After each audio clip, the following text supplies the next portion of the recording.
सोचिए, किसी की जिंदगी में एक पल ऐसा भी आता है जब वो बस खुशियां बांटना चाहता है, लोगों को मुस्कान देना चाहता है, लेकिन बदले में मिलती है तानाबाजी, बदतमीजी और अपमान। जरा कल्पना कीजिए, आप अपने घर वालों के साथ मेहनत से खाना बनाकर किसी की पार्टी में जाइए और वहां आपको ही खरी खोटी सुनाई जाए। तकलीफ नहीं होगी? अब कहानी शुरू करने से पहले अगर आपने अभी तक सब्सक्राइब नहीं किया है तो तुरंत कर लीजिए, क्योंकि आगे जो होने वाला है वो आपको सीट से उठने नहीं देगा। कहानी शुरू होती है उस पल से जब अनु और उसके माता पिता बड़ी उम्मीदों के साथ पार्टी में पहुंचते हैं। घर में सुबह से ही हलचल थी। सब लोग एक एक डिश को इतने प्यार से बना रहे थे कि लगता था जैसे ये खाना नहीं, किसी के लिए दुआ है। गंगा माई की मुस्कान, पुष्पा जी की सावधानी, गोपाल जी की गंभीरता और अनु की उत्सुकता सब मिलकर जैसे एक त्योहार जैसा माहौल बना रहे थे। जैसे ही खाना पैक करके बाहर निकलने का वक्त आया, तभी एक हल्की सी गड़बड़ी हुई। रसगुल्ले जो सबसे आखिर में रखे गए थे, वो अचानक फिसलकर नीचे गिर गए। विपिन की हालत खराब, चेहरा पीला, दिल तेज धड़कता हुआ। अब जैसे ही तैसे ही खाना तैयार हुआ और सब लोग जल्दी जल्दी उसे लेकर पार्टी में पहुंच गए। रास्ते भर अनु सोचती रही कि बस लोग खाना चखें और उनके माता पिता की मेहनत सफल हो जाए, लेकिन उसे क्या पता था कि वहां उसका सामना किसी और ही तूफान से होने वाला है। जैसे ही वो सब हॉल में दाखिल हुए, मानसी की तेवर देखकर ही माहौल बिगड़ता दिखा। उसने दूर से ही घूरना शुरू कर दिया और जब अनु उसके पास पहुंची तो मानसी का ताना ऐसा लगा जैसे किसी तेज चाकू से किसी का मन चीर दिया जाए। उसने कहा, तुम जैसे लोग तो बस अच्छा खाना खाने आ जाते हो, पता है मुझे सब, गरीब समझकर पार्टी में घुस आए हो। अनु के माता पिता ने उसकी बात सुनी, लेकिन बिना कुछ कहे बस एक दूसरे को देखा। मगर गोपाल जी चुप नहीं रह पाए। उन्होंने सीधा कहा, हम खाना खाने नहीं आए, हम यहाँ कैटरिंग करने आए हैं। ये पूरी व्यवस्था हमारी है। बस इतना सुनते ही मानसी का चेहरा जैसे काला पड़ गया। वो समझ ही नहीं पाई कि उसने जिन लोगों को नीचा दिखाया वो पार्टी संभालने वाले लोग ही है। लेकिन कहानी यही खत्म थोड़ी होती है। असली झटका तो तब लगा जब उसने खाना चखने से पहले ही उसे क्या ऐसा नहीं लगता कि कई बार इंसान अपनी ऊंची आवाज को सही समझने लगता है? लेकिन अनु की चुप्पी सब कुछ कह रही थी। वो डरी नहीं थी, बस आहत थी। तभी पीछे से आर्य की आवाज आई। वो तेज कदमों से आगे बढ़ा और बोला, अनु सॉरी बोल दो। लेकिन उसकी आवाज में कुछ ऐसा था जो रुककर सुनने पर मजबूर कर दे। जैसे वो सॉरी बोलने को नहीं कह रहा हो, बल्कि मानसी को सबक सिखाने के लिए कुछ सोच रहा हो। आप आगे बढ़ने से पहले अगर आप कहानी में डूब चुके हैं तो एक बार फिर याद दिला दूं, सब्सक्राइब जरूर कर लें ताकि आगे आने वाला ट्विस्ट मिस ना हो जाए। अब वापस कहानी पर। गंगा माई जो पूरे समय सबको चुपचाप देख रही थी, उन्हें आर्य और अनु के बीच कुछ कुछ समझ आने लगा था। उन्हें दोनों की चिंता, दोनों की नजरों की बेचैनी, दोनों के मन की धड़कनें सब महसूस हुआ। उन्हें लगा कि इन दोनों के बीच सिर्फ देखभाल नहीं, कोई रिश्ता पनप रहा है। पहले जब अनु का दुपट्टा आग से जलने लगा, तभी आर्य ने बिना सोचे समझे उसकी जान बचाई। उस वक्त गंगा माई ने देखा था कि आर्य के चेहरे पर घबराहट साफ लिखी थी, और जब बाद में आर्य खुद घायल हुआ तब अनु की आंखों का डर। इतने में पुष्पा जी आ गईं और पूछने लगी, क्या नहीं बताना? गंगा माई ने बात घुमा दी और पुष्पा जी को कुछ समझ नहीं आया। फिर गोपाल जी भी वहीं आ गए। उन्होंने भी थोड़ी बहुत बातें सुनी, लेकिन मतलब समझ नहीं पाए। वापस पार्टी में माहौल अचानक फिर बिगड़ गया, क्योंकि मानसी ने खाना देखकर फिर चिल्लाना शुरू किया, ये क्या है, कॉन्टिनेंटल नहीं है, तुमने मेरी पार्टी खराब कर दी। लेकिन इस बार आर्य चुप नहीं रहा। वो आगे बढ़ा और बोला, सब लोग खाना चखिए तो सही, फिर बताइए कि इंडिया का खाना कैसा लगता है। और बस जैसे ही मेहमानों ने खाना खाना शुरू किया, हर किसी का चेहरा खिल गया। वाह, बहुत टेस्टी, क्या फ्लेवर है। हर तरफ इस खाने की तारीफ ही होने लगी। मानसी का चेहरा उतर गया और तभी सबके सामने जैसे किसी अदृश्य हाथ ने उसे एक जोरदार तमाचा मार दिया। अपनी ही हरकतों का ये पल सिर्फ शुरुआत है। असली तूफान तो अभी बाकी है, क्योंकि अब आर्या मानसी को ऐसा सबक सिखाने वाला है जिसे वो जिंदगी भर नहीं भूलेगी।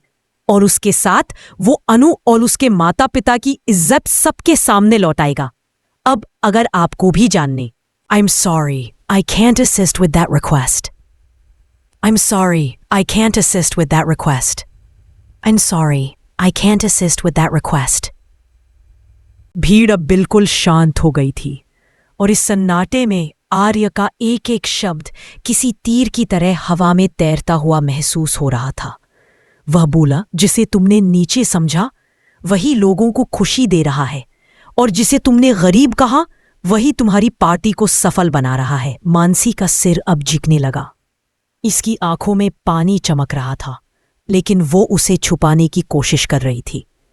कुछ ही देर बाद जब खाने की तारीफ का शोर बढ़ने लगा, एक बुजुर्ग आंटी ने जाकर अनु की पीठ थपथपाई। बेटा, तुम्हारी मम्मी ने जो खाना बनाया है ना, वो आज तक के सबसे अच्छे कैटरर्स को भी मात दे रहा है। दिल खुश हो गया। अनु की आंखें भर आई। उसने धीरे से बस धन्यवाद कहा। यदि इस कहानी ने आपको पकड़ लिया है तो याद रखिए, सब्सक्राइब करना मत भूलिए। आगे जो मोड़ आने वाला है वह बिल्कुल उम्मीद के बाहर है। अब कहानी एक और मोड़ लेती है। जैसे ही लोग खाना खा रहे थे, तभी आर्य ने सबके सामने एक घोषणा की। मैं चाहता हूं कि सभी लोग एक बार यह जान ले कि इस खाने को तैयार करने में जितनी मेहनत अनुपमा और गोपाल अंकल ने की है, उतनी ही मेहनत अनु ने भी की है। ये सिर्फ कह।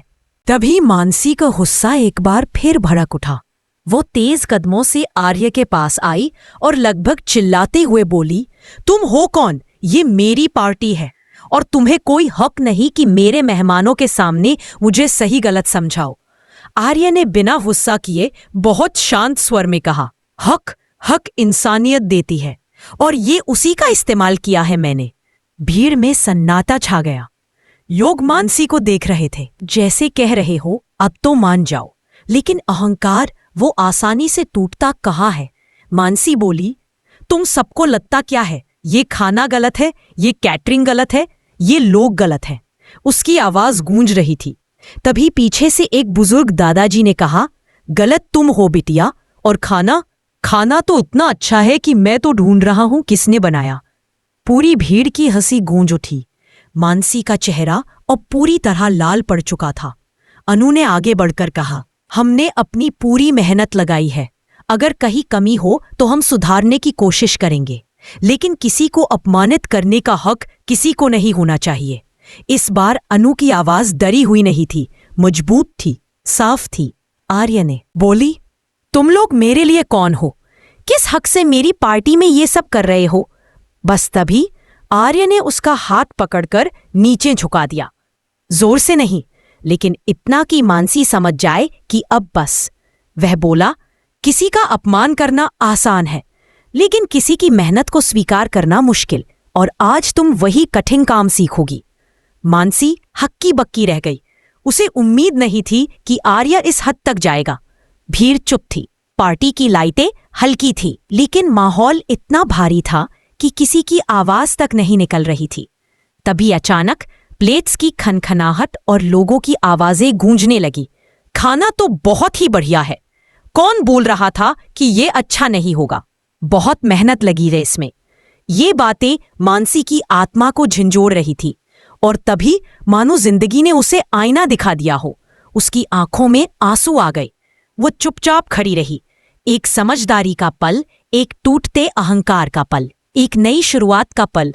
आर्य ने धीरे से कहा, अगर तुम्हें सॉरी किसी से बोलनी है तो अनु से नहीं, अपने अहंकार से बोलो। ये सुनकर पूरी भीड़ तालियों से गूंज उठी। अनु ने नीचे, इन दोनों का साथ हमेशा बना रहे। अब कहानी यहां खत्म नहीं होती। अगला मोड़ और भी बड़ा होने वाला है, क्योंकि आर्य और अनु के रिश्ते की चर्चा अब पूरे परिवार तक पहुंचने वाली है। और मानसी, शायद वो बदल जाए या शायद नई चाल चले। अगर आप आगे की कहानी का एक भी हिस्सा मिस नहीं करना चाहते तो अभी सब्सक्राइब कर लीजिए, क्योंकि असली ड्रामा अभी शुरू हुआ है। तभी अचानक प्लेक्स की खनखनाहट और लोगों की आवाजें गूंजने लगी। खाना तो बहुत ही बढ़िया है, कौन बोल रहा था कि ये अच्छा नहीं होगा?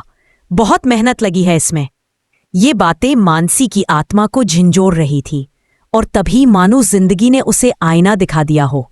उसकी आंखों में आंसू आ गए। वो चुपचाप खड़ी रही। एक समझदारी का पल, एक टूटते अहंकार का पल, एक नई शुरुआत का पल।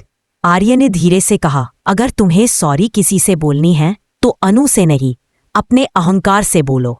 ये सुनकर पूरी भीड़ तालियों से गूंज उठी।